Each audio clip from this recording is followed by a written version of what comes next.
Pourquoi est-ce que le Coran a été révélé en arabe? Qu'est-ce qui le rend si spécial? On sait que le Coran a été révélé à travers la langue du prophète Muhammad sallallahu alayhi wa sallam. Il prononçait donc le Coran. Comment pouvons-nous distinguer la différence entre le Coran et sa parole? Pourquoi est-ce que Allah subhanahu wa ta'ala utilise des sons comme alif, lam, mim comme ABC en français ou taha, al-huruful muqatta'a au début de certaines sourates? Que veulent-ils dire? Et puis, j'ai découvert que le Coran aurait pu être révélé en hébreu. Et puis, j'ai découvert que parce qu'ils ont vu que le Coran était différent, c'est presque une langue différente qui utilise le même jeu de lettres et les mêmes mots de cette langue. Mais c'est presque une autre langue qu'ils ne connaissent pas. Donc c'est une autre formule, une forme différente de la langue. Allah subhanahu wa ta'ala a dit « Kitabun anzalnahu ilayka mubarakun liyadabbaru ayatih » Un livre béni que j'ai fait descendre vers toi, ô Muhammad, afin qu'ils en méditent les signes.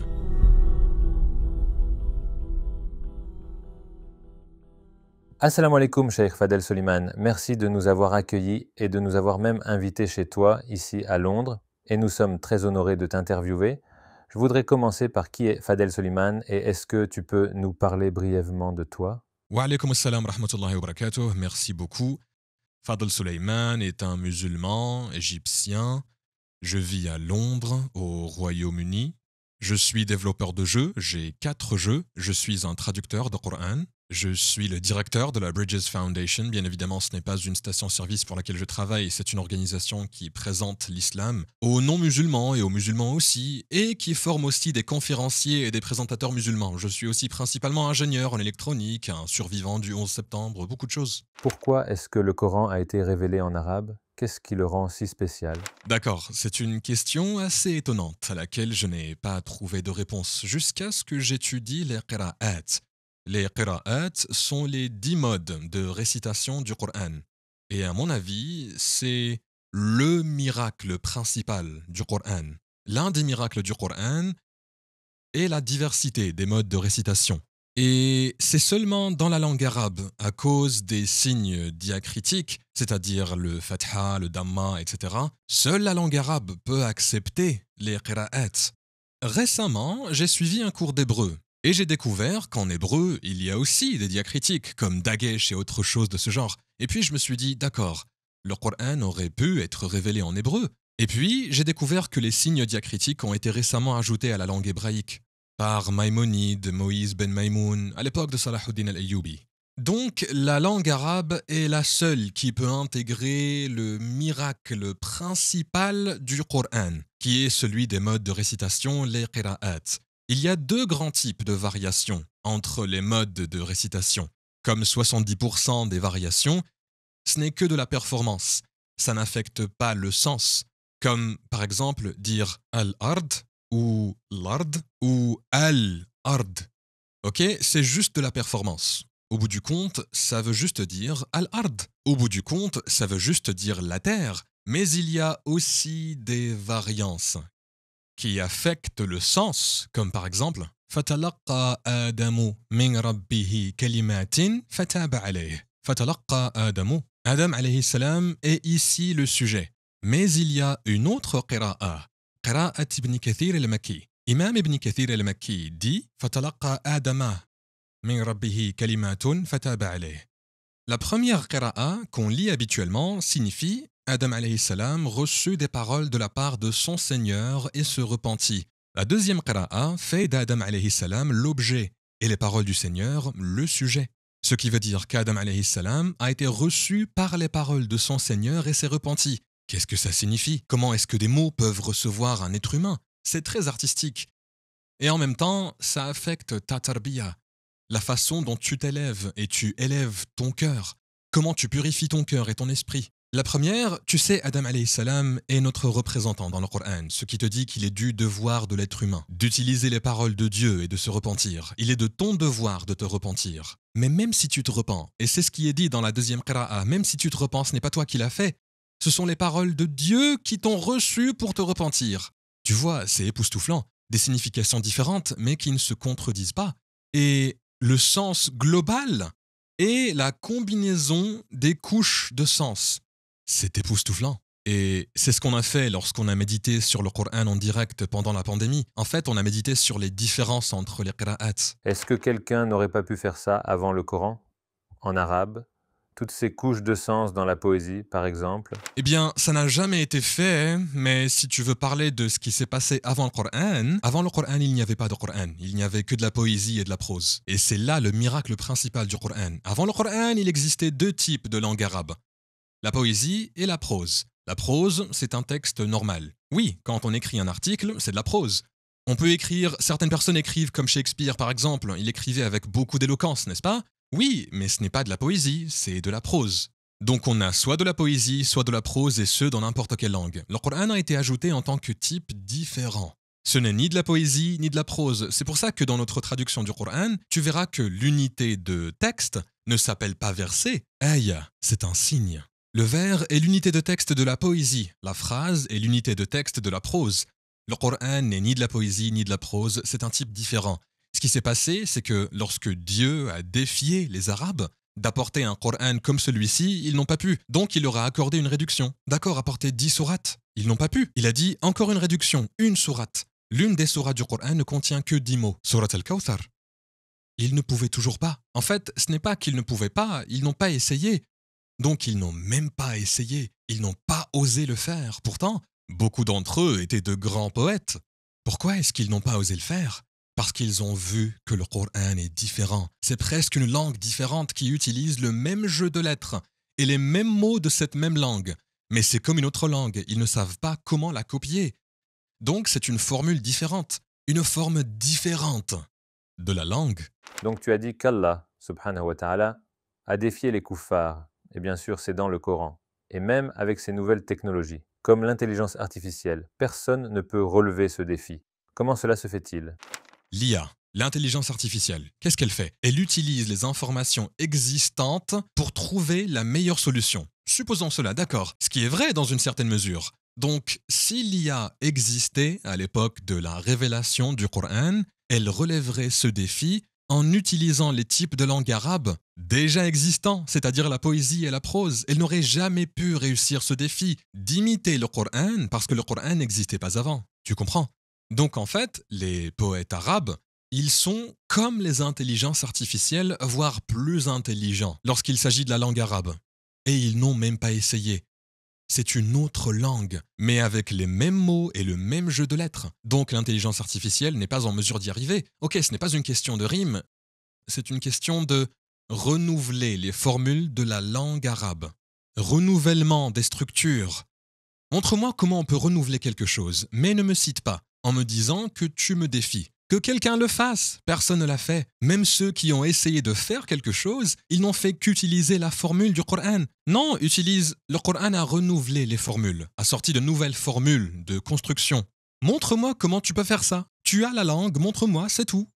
Pourquoi Allah, subhanahu wa ta'ala, utilise des sons comme alif, lam, mi'im, comme ABC dans la langue française, ou taha, huruf muqatta'a au début de certaines sourates? Que veulent dire ces mots? Eh bien, ces lettres séparées que l'on retrouve au début de 29 sourates du Coran. Il y a beaucoup d'opinions dessus. Et parce que le prophète sallallahu alayhi wa sallam ne nous a pas dit ce que ça voulait dire, personne ne peut dire avec certitude ce qu'elles veulent dire. Mais il y a de belles opinions que je vais te présenter. L'une d'elles porte sur le défi du Coran. Allah subhanahu wa ta'ala a défié les poètes arabes et les maîtres de la langue arabe à produire un tel Coran, ou 10 sourates, ou même une sourate, et ils n'ont pas pu. Donc Allah subhanahu wa ta'ala leur lance un défi dans ces sourates en commençant avec les mêmes lettres qu'ils utilisent dans leur poésie. Et puis, ce qui renforce cette opinion, c'est que presque dans toutes ces sourates, en fait, dans exactement 26 sourates sur 29, Allah subhanahu wa ta'ala parle du livre, de ces ayats, après avoir mentionné ces lettres. Alif lam mim, dhalika al-kitabu la rayba fih, etc. Mais il y a 3 sourates dans lesquelles Allah subhanahu wa ta'ala ne mentionne pas le livre, comme surat al-Rum, surat al-Ankabut, surat Maryam. Mais si tu regardes de près, Allah subhanahu wa ta'ala parle de miracles directement après les lettres. Donc les lettres ne font pas nécessairement référence au miracle du Coran, mais au miracle. Comme par exemple, dans Surat al-Rum, Alif Lam Mim, غُلِبَتِ الرُّومُ فِي أَدْنَى الْأَرْضِ وَهُمْ مِنْ بَعْدِ غَلَبِهِمْ سَيَغْلِبُونَ فِي بِضْعِ سِنِينَ. Ce qui signifie, les Romains ont été vaincus, mais après leur défaite, ils seront victorieux. Dans بِضْعِ سِنِينَ veut dire moins de 10 ans. 3 à 9 ans, exactement. Oui, environ 9 ans. Disons 9 ans. Pourquoi s'imposer cette restriction? Si le prophète sallallahu alayhi wa sallam est l'auteur du Coran, pourquoi mettre cette limite? C'est un miracle qu'Allah subhanahu wa ta'ala, numéro 1, ait prédit un événement futur à une époque où personne n'aurait pu le prédire. Si le prophète sallallahu alayhi wa sallam écrivait lui-même ce Coran au fur et à mesure, il aurait dû éviter de dire ça. Et s'il le disait, il ne devrait pas dire dans quelques années. Parce que dans ce cas-là, et si ça n'arrivait pas? En fait, le Coran dit dans moins de 10 ans. Les Romains s'effondraient partout et les Perses prenaient le dessus. Ils ont même pris le contrôle sur l'Égypte elle-même. Ils ont tout repris aux Byzantins romains. C'est donc comme si on disait, au moment où l'URSS disparaissait, que l'URSS va revenir dans moins de 10 ans. Oh, ça c'est une grande responsabilité. Et tu es en train de risquer ta crédibilité. Alif Lam Mim ont eu affaire à ce miracle. Kaf ha ya ayn sad. Qu'est-ce qui vient après? Kaf ha ayn ya sad. Dhikru rahmati rabbika abdahu Zakaria. Ça parle du miracle du prophète Zacharie, la paix soit sur lui, qui a eu un bébé alors que sa femme était stérile et qu'il avait genre 100 ans ou quelque chose comme ça. Oh allez, ça aussi c'est un miracle. Et la dernière est Surat al-Ankabut, Alif Lam Mim, حسب الناس أن يتركوا أن يقولوا آمنا وهم لا يفتنون ولقد فتنا الذين من قبلهم فلا يعلمن الله الذين صدقوا ولا يعلمن الكاذبين. Allah parle de la résurrection de tous les êtres humains pour qu'ils soient éprouvés. En fait, c'est un miracle. Ça montre la puissance d'Allah subhanahu wa ta'ala. Comment des milliards de personnes peuvent-elles être ressuscitées tout ensemble après leur mort pour être testées au même moment? C'est un témoignage de la puissance d'Allah. Donc, encore une fois, les 29 sourates parlent de miracles et de la puissance d'Allah subhanahu wa ta'ala. 26 d'entre elles sur le miracle coranique, 3 d'entre elles ne concernent que d'autres miracles. Pendant 1400 ans, des milliers de tafsirs ont été écrits. Certains d'entre eux comptent 80 volumes. Qu'est-ce qui donne cette profondeur au Coran? Allah subhanahu wa ta'ala n'aurait-il pas pu nous envoyer son tafsir par wahi? Par exemple, Surat al-Baqarah aurait pu être comme ça. 286 ayats descendus avec Jibril. Et puis, le sens des mots difficiles par wahi, également à travers Jibril. Et puis, on pourrait aussi avoir, genre, les leçons de la sourate par wahi de la part d'Allah subhanahu wa ta'ala, par l'intermédiaire de Jibril. Et on pourrait aussi avoir quelques exercices, remplir les vides également par wahi, à travers Jibril. Tu ne penses pas que le Coran aurait pu être beaucoup plus clair? Complètement. Ça aurait pu être 1 million de fois plus clair que ça. Mais il y a un petit problème. On ne le lirait qu'une fois.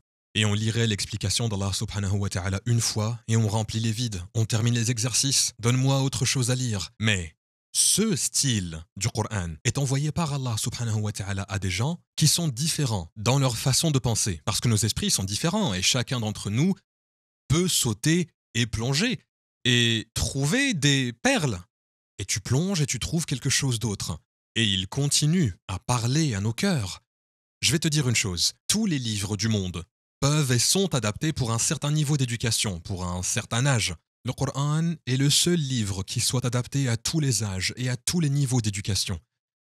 Une personne très peu éduquée, ou peut-être même un analphabète qui ne fait que l'entendre, en bénéficie et l'apprécie. Et quelqu'un qui a 5 doctorats le lit aussi et en tire profit. Un autre livre peut faire ça? Non.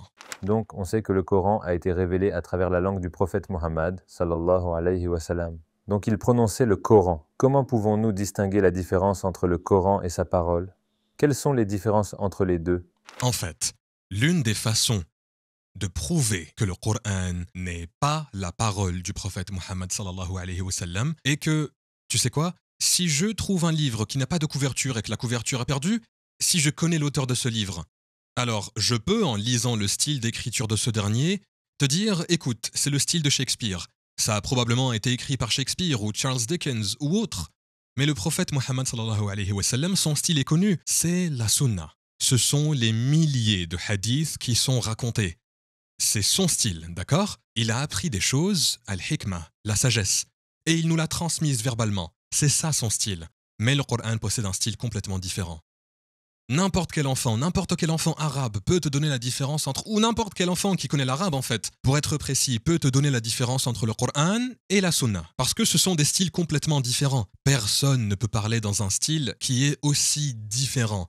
Donc le style du prophète Mohammed sallallahu alayhi wa sallam est exprimé dans la Sunna. Et le Coran n'existe que par Allah subhanahu wa ta'ala. Et le prophète, que la prière et la paix d'Allah soient sur lui, était tellement véridique que lorsqu'Allah lui disait de nous dire quelque chose, il lui disait « Dis-leur » Qul huwallahu ahad. Dis, il est Allah, l'unique. Il n'a pas dit il est Allah l'unique, non, il a dit dis. Donc même le verbe à l'impératif, l'ordre d'Allah subhanahu wa ta'ala nous a été donné par son intermédiaire, parce qu'il était si véridique. Il n'a pas le droit d'omettre un mot. Et il y a des choses dans le Coran qui auraient pu être effectivement omise s'il s'agissait de son œuvre. Je suis d'ailleurs en train de préparer une réponse à un évêque australien qui a récemment attaqué le prophète Mohammed sallallahu alayhi wa sallam. Il a dit que la ayah qui parle de Jésus alayhi salam, qui dit qu'il est Ruhullah et Kalimatullah, tu sais, l'esprit d'Allah subhanahu wa ta'ala et la parole d'Allah, est en fait copiée de Jean, de l'évangile de Jean. Et je lui dis, merci beaucoup de m'avoir donné une autre preuve. Parce que si c'était le prophète Mohammed sallallahu alayhi wa sallam qui décidait de ce qu'il fallait mettre dans le Coran et de ce qu'il ne fallait pas mettre, alors pourquoi est-ce qu'il voudrait copier de l'évangile une chose qui soit exactement à l'opposé de ses enseignements? Jésus, la paix soit sur lui, n'est ni Dieu ni le Fils de Dieu. Il aurait dû rester à l'écart de ce qui pourrait ressembler à ça. C'est pour ça qu'on continue à expliquer ce que signifie la parole de Dieu. Et il y a plusieurs paroles de Dieu, etc. Et qu'est-ce que, par exemple, parole de Dieu signifie miracle? Adam alayhi salam était donc considéré comme une parole de Dieu, et Jésus, la paix soit sur lui, était considéré comme la parole. Il n'y a donc pas qu'une seule parole. En fait, il y a des paroles de Dieu qui sont infinies. Dieu a dit que si l'océan avait été de l'encre, il aurait pu épuiser même cet océan avec celui-là, avant que les paroles de Dieu ne s'épuisent. Tu vois, donc il y a des paroles de Dieu, pas seulement Jésus, la paix soit sur lui. Donc le prophète Mohammed sallallahu alayhi wa sallam aurait pu éviter ça. Ça va créer des problèmes. C'est ça le problème. Le prophète Mohammed sallallahu alayhi wa sallam n'a joué aucun rôle dans le choix de ce qu'il fallait dire ou ne pas dire. Et de nombreuses ayahs faisaient en fait de la tarbiya pour le prophète Mohammed sallallahu alayhi wa sallam, de la purification pour lui. En fait, cette ayah est un message pour nous. Il nous dit, Allah subhanahu wa ta'ala lui dit, عبس وتولى أن جاءه الأعمى وما يدريك لعله يزكى أو يذكر فتنفعه الذكرى أما من استغنى فأنت له تصدى. Donc là, Allah subhanahu wa ta'ala est en fait en train de reprocher au prophète Mohammed sallallahu alayhi wa sallam d'avoir accordé plus d'attention au chef des kuffars, d'accord? Plutôt qu'à un croyant aveugle. Si tu y réfléchis, tu te rends compte que ce que le prophète sallallahu alayhi wa sallam a fait est très logique, parce que c'est une réunion très importante. Si le prophète sallallahu alayhi wa sallam avait réussi à convaincre les chefs des kuffars, il n'y aurait eu ni Badr, ni Uhud, ni aucun mort. C'est très logique ce qu'il a fait. Mais Allah subhanahu wa ta'ala lui dit, le compagnon le plus faible est plus cher à Allah et plus important pour Allah subhanahu wa ta'ala que tous ces mécréants. Donc il faut lui accorder plus d'attention. C'est comme si Allah subhanahu wa ta'ala nous envoyait un message d'amour. Je t'aime. Et je dis à ton prophète de s'occuper de toi plus qu'il ne s'occupe de convaincre les non-croyants. Incroyable. C'est presque des messages d'amour. Pourquoi est-ce qu'Allah subhanahu wa ta'ala utilise le nous pour se désigner lui-même dans le Coran? C'est le nous royal. L'un des noms d'Allah est Al-Malik, le roi. Quand le roi parle, il dit « Nous, le roi d'Angleterre, ouvrons le musée ». Allah subhanahu wa ta'ala est le roi, le vrai roi. C'est ce qu'on appelle le nous royal, en anglais le oui royal. D'ailleurs, il existe dans toutes les langues, donc ça ne veut pas dire qu'il y a plus d'un Allah subhanahu wa ta'ala. Il n'y en a qu'un, c'est certain, mais il est Al-Malik. Et il peut parler sous cette forme aussi. Allah subhanahu wa ta'ala passe à ana, à je, lorsqu'il parle de lui-même en tant que al-dhat, quand il parle du tawhid.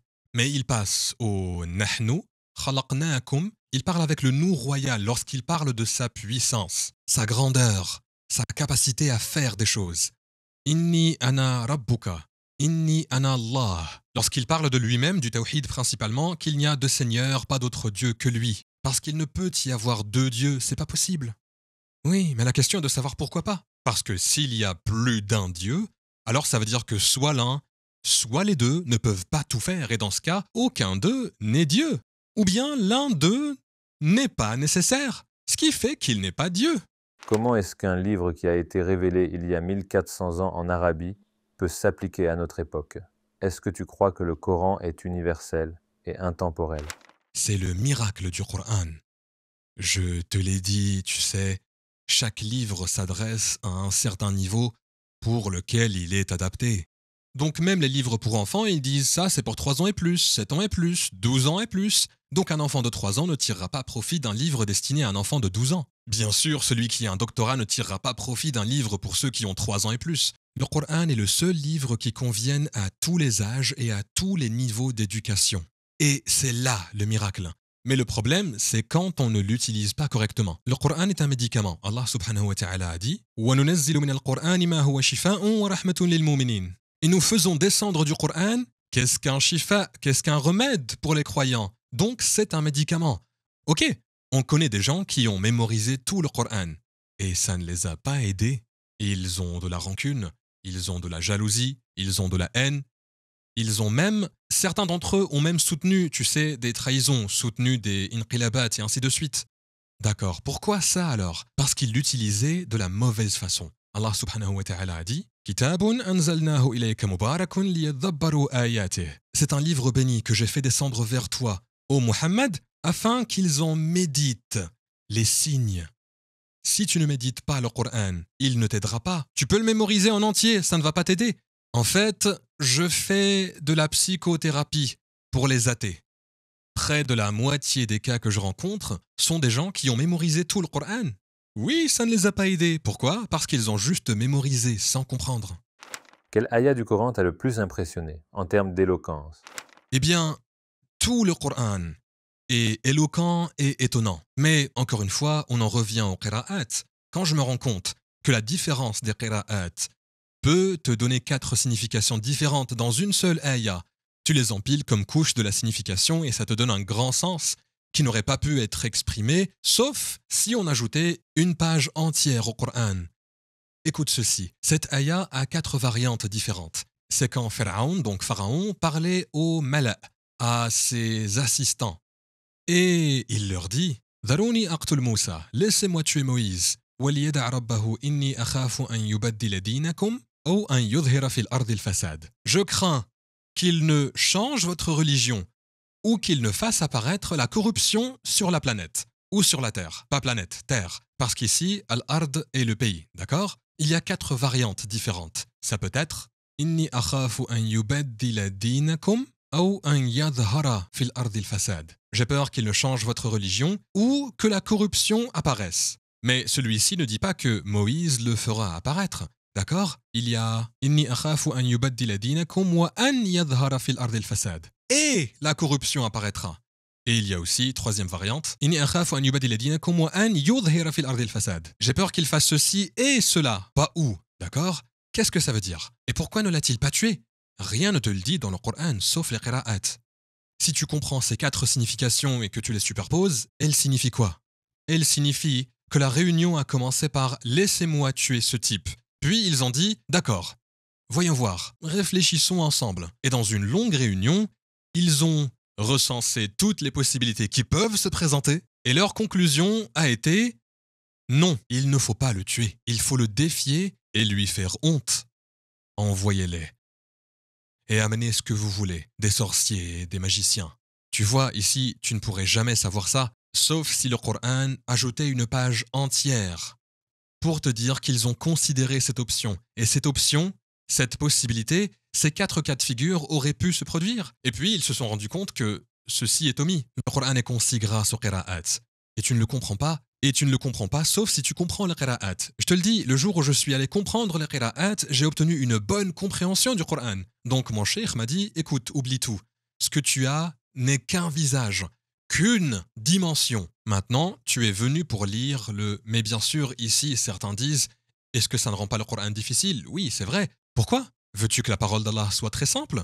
Tous les livres de ce monde ont été écrits pour que le monde les lise. Mais ce livre est descendu sur le monde alors qu'il était extérieur monde, pour que le monde le lise. Ce n'est pas simple, ce n'est pas un livre normal. Est-ce que tu peux me citer une ayah du Coran qui t'a convaincu à 100% que ce livre ne vient pas d'un être humain, celui qui t'a le plus envoûté? Je vais te raconter une chose qui m'a beaucoup touché, un incident qui m'est arrivé, qui m'a prouvé que le Coran n'est pas de l'encre sur du papier, c'est un être vivant. Par lequel veux-tu commencer? Ok, je vais commencer avec cet incident. Il était étrange. Avant de venir dans cette maison, j'habitais au 36e étage, dans un immeuble de l'est de Londres, dont la façade donne sur le village olympique. Et on voit tout Londres. C'est très panoramique. Il n'y a pas une seule brique dans ce bâtiment. Il est entièrement fait de verre. Donc, je veux que tu imagines le 31 décembre, à minuit, avec tous les feux d'artifice de la nouvelle année. C'est magnifique. Il y en a partout. C'est incroyable. Je les ai vus 3 fois. J'ai vécu là-bas pendant 4 ans. Et à la 4e année, j'ai eu une idée. Je me suis dit, ok, bon, tu as déjà vu ça 3 fois.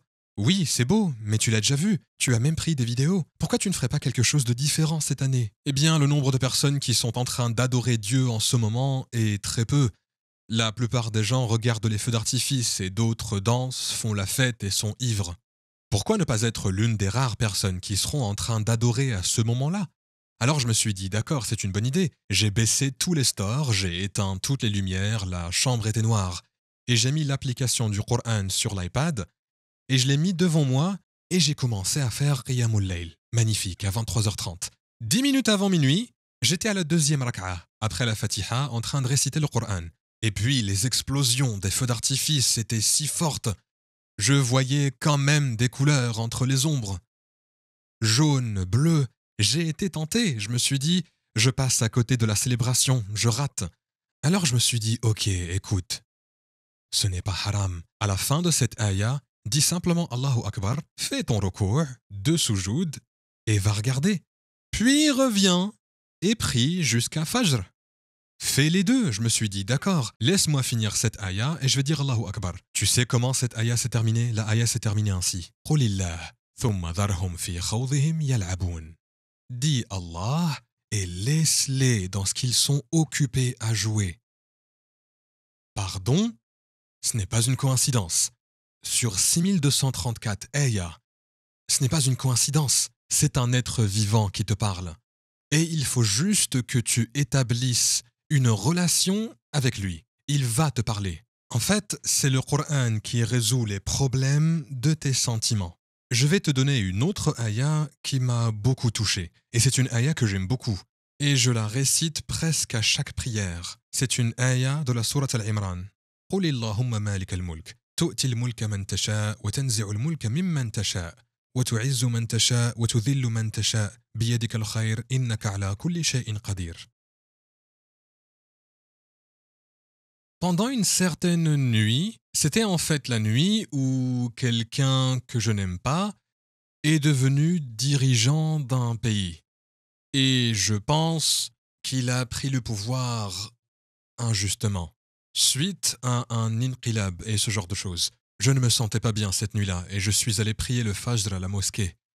Et l'imam n'est pas venu, alors ils m'ont poussé pour que je dirige la prière. En récitant cette ayah, je me suis senti comme si je la récitais pour la première fois de ma vie. Je n'ai jamais remarqué ça. Écoute, dis ô Allah, maître de l'autorité ou la domination, maître de l'autorité. Tu donnes l'autorité à qui tu veux. Et tu arraches l'autorité à qui tu veux. Et tu honores qui tu veux. Et tu humilies qui tu veux. Attends, pourquoi 4 fois qui tu veux? Le Coran devrait être plus concis, non? Le Coran est concis. Pourquoi Allah subhanahu wa ta'ala ne l'a pas dit comme ça? Dis ô Allah, maître de l'autorité, tu donnes autorité et honneur à qui tu veux, et tu arraches l'autorité et humilies qui tu veux. On aurait pu économiser 2 qui tu veux, mais il ne l'a pas fait. Pourquoi? Il n'a pas lié l'autorité à l'honneur ou à l'humiliation. Donc Allah subhanahu wa ta'ala peut donner l'autorité à quelqu'un et l'humilier lorsqu'il est en position d'autorité. Et Allah subhanahu wa ta'ala peut prendre l'autorité de quelqu'un et ensuite l'honorer après que l'autorité lui a été retirée. Tu vois la beauté de la ayah? C'est époustouflant. Et tu sais quoi? Je l'avais déjà lu 10 000 fois. Et je ne l'ai jamais comprise comme ça, sauf cette fois où j'étais dans un certain état psychologique. Je l'ai comprise. Et c'est incroyable. C'est époustouflant.